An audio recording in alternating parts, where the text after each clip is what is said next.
At 3:30, we got an undefeated matchup yet again. We got BYU, who's 3-0, traveling to Kansas, who's also 3-0. Kansas favored by 8.5 on ESPN.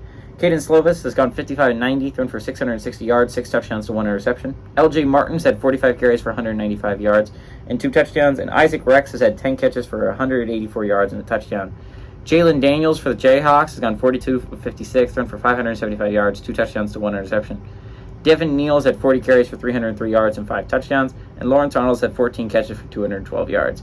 Kansas is 1-0 against BYU all time. They played in 1992, and Kansas won 23-20 in Hawaii. So, it's been a hot second since these two teams have played, but they are now going to play a whole bunch. They're going to be conference rivals now. So I think that's actually kind of cool, but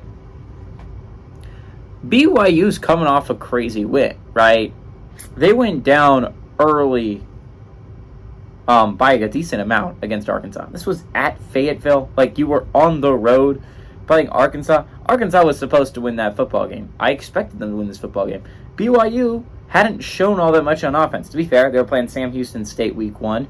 And Sam Houston State, if they've shown anything in their move to FBS, that they play some damn good defense, but they just can't do much on offense. And that's kind of what happened in the BYU game. BYU went down to Arkansas, and they upset the Razorbacks, which is why the Razorbacks on the brink of elimination, and they're playing an elimination game against LSU today, what we're going to get to later. Kansas escaped Nevada, and let's be honest here, they escaped them. A lot of people expect them to go in and dominate Nevada, and Nevada was in that game deep into the fourth quarter. Kansas escaped with a victory against Nevada, and that's a good thing if you're Kansas, but still. Kansas had one good showing out of their 3, right? Their first showing, Jason Beam was at quarterback, wasn't a very great showing, right? They eked by an FCS team. Their second showing, they looked very good against Illinois on Friday night. It was Friday night. Everyone was watching that game if you're watching college football. And Kansas kind of dominated in Illinois. To be fair, right now Illinois should arguably be 0-3. If they didn't pull off a miracle against Toledo, they lose that football game. And they lost to Penn State the next week. Illinois is probably going to be one of the weaker Big Ten teams this year. And then Kansas had the stinker against Nevada. This is a chance to play an actual good team. BYU is a really good football team.